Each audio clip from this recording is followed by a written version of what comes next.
O obscuro caso que ocorreu em dezembro de 1900 nas Ilhas Flennan deixou muitas lacunas e muitas teorias da conspiração são debatidas até hoje. Afinal de contas, o que teria acontecido com Thomas Marshall, James Ducat e Donald MacArthur? Sejam muito bem-vindos a mais um vídeo aqui do meu canal. Se você gosta de vídeos misteriosos, assustadores, teorias da conspiração, você tá no lugar certo, no canal certo. Todas as segundas-feiras nós temos vídeos novos. Se você gosta desse tipo de conteúdo, não esquece de deixar meu like, de compartilhar, tá bom? E também não esquece de se inscrever aqui no meu canal.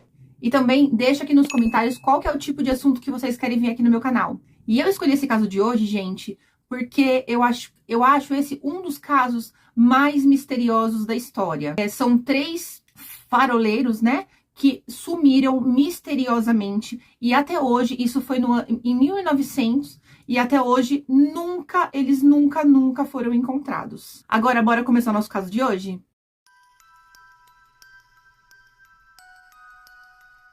E as Ilhas Flennan, elas são um pequeno grupo de ilhas situadas a oeste da Escócia, aproximadamente a 32 quilômetros da ilha de Lewis. A maior dessas ilhas é a ilha de Eilean Moor. Esse trecho ele era traiçoeiro para os navegadores, especialmente quando as tormentas deixavam o mar agitado e nevoeiros comprometiam a visibilidade. Várias embarcações acabaram perdendo seu referencial e se chocando com as rochas negras ou com a costa acinzentada. Para auxiliar os marinheiros, foi decidida a construção de um farol de 74 pés, aproximadamente 22 metros, na ilha de Eilean Moor. O ano era 1899 e o farol deveria lançar um feixe de luz a cada 30 segundos, emanando um raio luminoso com a potência de 140 mil velas a uma distância de 24 milhas para guiar embarcações contornando Cape Royds e a caminho de Pentland Firth. A construção ela foi difícil, mas um ano depois o farol havia sido concluído e já estava em operação na ilha. Então, um ano depois da construção, era necessário então contratar pessoas que pudessem trabalhar e passar as noites ali naquela ilha, mas era muito difícil achar quem quisesse fazer aquilo, porque tinham lendas, né, de casos muito assustadores que aconteciam ali na ilha. Então, uma equipe de 3 guardiões foi contratada para operar e realizar a manutenção do equipamento. Era um trabalho bem simples, marcado pelo isolamento e longos períodos de solidão. Os homens contratados para o serviço, eles eram experientes e eles cumpriam o seu trabalho corretamente. Eles tinham uma casa, suprimentos e passavam as noites jogando cartas enquanto mantinham a vigília. E esses homens, eles eram Thomas Marshall, James Ducat e Donald MacArthur. E então a luz desse farol, dessas ilhas, ela costumava piscar 2 vezes a cada 30 segundos. Em dias de bom tempo, era possível enxergá-la a 20 milhas de distância. Embora esse arquipélago, localizado na Escócia, normalmente fosse encoberto pela neblina. Uma equipe formada por 3 homens guardava essa fortaleza particular de 23 metros de altura, sendo que havia uma troca de integrantes a cada 2 semanas. E então, no dia 7 de dezembro de 1900, o James Ducat ele chegou ali na ilha para mais 14 dias de trabalho. Seu primeiro assistente, que era o William Ross, ele tinha passado mal e um homem local, que era o Donald MacArthur, ele acabou assumindo seu lugar. Então, o MacArthur ele era um zelador ocasional que trabalhava lá somente quando os membros regulares do grupo tinham algum problema. O Thomas Marshall era o segundo assistente e ele completava o trio. Então, no dia 15 de dezembro de 1900, apenas alguns dias depois de completar o primeiro aniversário da operação ali do farol, o capitão Holman, do vapor Astor, a caminho de Leith, na Escócia, percebeu que a luz ali daquela ilha estava apagada. O mar estava forte e furioso com desleixo. Holman enviou uma mensagem para o quartel-general da Cosmopolitan Line Steamers, empresa responsável pelo serviço. A central, então, tentou entrar em contato com o grupamento marítimo em Gale Rock, para que esses averiguassem o que poderia estar acontecendo. Mas uma forte tempestade havia cortado as comunicações. Nas noites seguintes, as embarcações que passavam pela área perceberam que a luz ela continuava apagada. Então um grupo ele foi organizado no dia 20 de dezembro para estar indo até esse farol para estar verificando o que estaria acontecendo. Mas de acordo com as incessantes tempestades que estavam havendo naqueles dias, eles não conseguiram sair ali do porto. Um dos botes que levava o grupo quase virou e eles resolveram desistir até que as condições do tempo pudessem melhorar.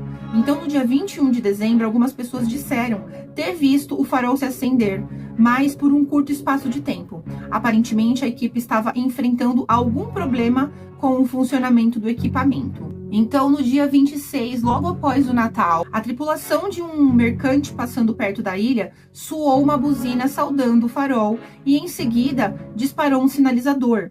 Nenhuma das duas tentativas de contato obteve resposta, embora um dos marinheiros que observava a ilha com binóculos tenha dito que viu movimento na Praia Rochosa. Ao chegar ao seu destino, o capitão pediu que uma equipe fosse enviada para investigar o caso. O mar então continuava muito bravo, mas permitia que se chegasse com um bote ali próximo. Atracando na costa, o faroleiro Joseph Moore, que fazia parte da equipe, mas estava de folga, encontrou a porta da casa que servia de abrigo trancada por dentro. Ele chamou e bateu palmas, mas não obteve resposta de ninguém no interior. Preocupado, ele arrombou a porta com certa dificuldade, pois havia uma barricada improvisada barrando o acesso. Na cozinha, Moore descobriu que o fogo da lareira havia queimado sem parar. Na sala, ele percebeu que o relógio da parede havia parado às 2 da manhã. Nos quartos não havia sinal de seus companheiros e as lareiras estavam apagadas há muito tempo. Os vigias James Ducat, Thomas Marshall e Donald MacArthur haviam simplesmente desaparecido. Então, muito assustado, Moore chamou pelos seus colegas mais uma vez, mas ele não teve nervos para ir até o farol e ver se eles por acaso estariam lá dentro. Ele preferiu voltar para o barco a remo e retornar mais tarde acompanhado. Uma equipe de resgate composta de 4 homens e mais um capitão foi rapidamente organizada em Gale Rock e seguiu para a investigação. A equipe escreveu o seguinte relatório sobre o que havia acontecido. As lâmpadas estão limpas e o equipamento em perfeito estado de funcionamento. Há combustível para o acionamento do farol e ele parece estar preparado para a utilização. Na sala de operações, encontramos uma cadeira caída perto da mesa, havia um baralho espalhado pelo chão e uma garrafa quebrada. No alojamento, abrimos os armários onde encontramos roupas pertencentes aos guardiões. 2 capas de chuva e um par de galochas estão faltando. O telhado da casa parece ter sido atingido com força pela tempestade e apresenta goteiras em vários pontos. Móveis foram movidos fora da posição original. Segundo Moore, que esteve aqui na véspera do dia 13 de dezembro, a pistola de sinalização não foi encontrada, nem os apitos de sinal. A casa de barcos foi seriamente avariada pela tempestade, o bote foi danificado, boias estavam espalhadas por todo lado e o equipamento que era mantido ali foi revirado. Não há nenhum sinal dos empregados do farol, apesar da bagunça, não há nenhum indício de luta ou desentendimento. Imediatamente, um telegrama foi enviado para William Murdoch, secretário responsável pelo funcionamento dos faróis na área. Um terrível acidente aconteceu em Flannels. Os 3 vigias do farol, Ducat, Marshall e o temporário MacArthur, desapareceram. Nós vasculhamos a ilha toda, não encontramos sinal deles. Sumiram da face da terra. A notícia rapidamente se espalhou e a tragédia apareceu no Highland News com a manchete: Desastre nas Ilhas Flannel. Mais um mistério sem solução. Os jornais foram rápidos em conectar o estranho acontecimento a 2 tragédias que haviam ocorrido recentemente.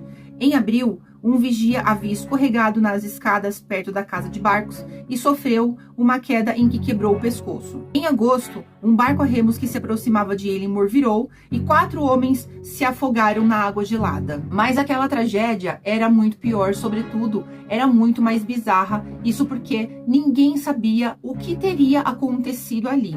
Segundo Moore, o último a ver seus companheiros com vida, pouco antes de deixar o farol para sua folga, tudo estava tranquilo. Ele disse que seus companheiros estavam agindo da forma natural e que o estado de ânimo era bom. Nenhum deles parecia incomodado ou infeliz. Especulou-se que James Ducat, em sua última visita à costa, pouco menos de um mês antes do desaparecimento, havia reclamado de seu trabalho. Ele resmungou que não gostava de ficar em Illimore e afirmava que o lugar não era bom para os seus nervos. Para muitos, ele havia tido uma espécie de premonição sobre o que estava para acontecer. Ducat havia enviado um pedido a Robert Moorhead, que era o supervisor de faróis, para ser transferido para uma outra função.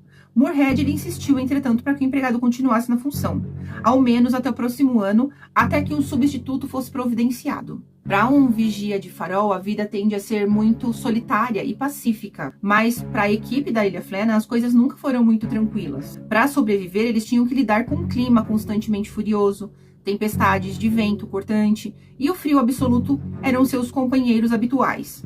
Os homens eles tinham suprimentos, mas precisavam pescar e cuidar da sua própria horta. Eles precisavam também realizar diariamente o mesmo trabalho maçante e repetitivo. Além disso, o espaço comum que habitavam era pequeno e confinado. E então, após o desaparecimento, uma nova equipe havia sido enviada ali para o farol até que uma investigação fosse conduzida. Os indícios apontavam que uma última pessoa havia ficado na casa e que havia se refugiado na cozinha depois de trancar as portas e dispor barricadas, porque ele teria se escondido nesse lugar e o que ele queria manter do lado de fora. No caderno de anotações de Ducat, a última informação é do dia 15 de dezembro. Não há nada de estranho. A leitura da velocidade do vento e temperatura foram realizadas como manda o manual. Ele comenta que a luz foi apagada às 9 da manhã do dia 15, pois havia luz suficiente para navegação. Então, o inquérito concluiu o seguinte: todas as tarefas rotineiras foram realizadas. As grandes lâmpadas na torre de vigília estavam limpas e abastecidas para a próxima noite. O mecanismo estava em perfeito estado e o mecanismo havia sido limpo após a luz ter sido apagada pela última vez, o que demonstra que o trabalho estava sendo conduzido perfeitamente. Isso leva a crer que o que quer que tenha acontecido teve lugar durante a noite ou até meio da tarde. 2 vigias ouvidos durante o inquérito concluíram a seguinte sucessão de acontecimentos. Provavelmente MacArthur havia sido o último a ficar na casa, pois estava em seu turno de guarda à tarde. Ducat e Marshall teriam saído para verificar o equipamento na casa de barcos, avariado pela tempestade na noite anterior. De seu posto de observação, MacArthur teria visto uma série de ondas se formando e correu para avisar seus colegas do perigo. Quando eles não ouviram seu alerta, ele resolveu ir até o lado de fora e avisá-los. Infelizmente, ele não calculou bem o tempo que teria para chegar até eles e retomar antes da chegada das ondas. Os 3 acabaram alcançados e carregados para o mar, onde provavelmente acabaram se afogando. O relatório ele não mencionava em momento algum o fato de Moore ter encontrado a porta trancada e uma barreira feita do lado de dentro da casa. Não mencionava também o relógio parado ou o fato da lareira da cozinha ter ficado acesa, enquanto a da sala e dos quartos parecia ter sido usadas há dias. O testemunho de Moore foi considerado exagerado e até a integridade do funcionário foi colocada em xeque durante o inquérito. De fato, na tarde do dia 14 de dezembro, houve uma forte tempestade com ondas muito altas. Mas no dia 15, data da última anotação do diário, não é mencionado nenhum sério. Além disso, existe a questão de que os 3 vigias tinham certa experiência. Eles não cometeriam um erro grosseiro de abandonar o farol durante uma tempestade com ondas fortes a ponto de varrer a ilha. Mas também existem outras teorias. Dizem alguns que um desses vigias teria de repente ficado louco e assassinado os outros 2 durante a noite, enquanto dormiam. Ele teria arrastado os corpos até o mar e os amarrado a pedras para que afundassem. Finalmente, descontrolado e arrependido do seu ato, o assassino teria saltado para as águas revoltas, onde também morreu. Alguns chegam a dizer que houve algum tipo de luta, na qual a porta foi trancada e barrada, mas que, mesmo assim, a violência rompeu de tal maneira que todos acabaram mortos. Suspeitas a respeito de Donald MacArthur foram levantadas e alguns chegaram a dizer que ele tinha problemas mentais e que havia passado alguns anos sob a tutela de um manicômio. Nada disso, entretanto, havia sido comprovado. Também há outros rumores que mencionam discos voadores, serpentes marinhas e até mesmo um lendário pássaro gigante do folclore escocês que teria atacado o farol e levado seus ocupantes para alimentar os seus filhotes. Historicamente, as Ilhas Flannan elas sempre foram muito famosas por suas superstições, que remetem à época anterior a ela ter recebido seu nome em homenagem a St. Flynn. Dizem que todos os que colocavam os pés na ilha tinham de repetir uma oração para o santo a fim de poder deixar o lugar. Do contrário, uma morte terrível os aguardava. Há também histórias sinistras sobre fantasmas que atraíam homens para os penhascos e ventos repentinos que os lançam nas águas cinzentas e frias. Seja como for, 70 anos se passaram sem mais nenhum incidente, até que em 1971 o farol foi modernizado e automatizado, dispensando a necessidade de vigias permanente na ilha.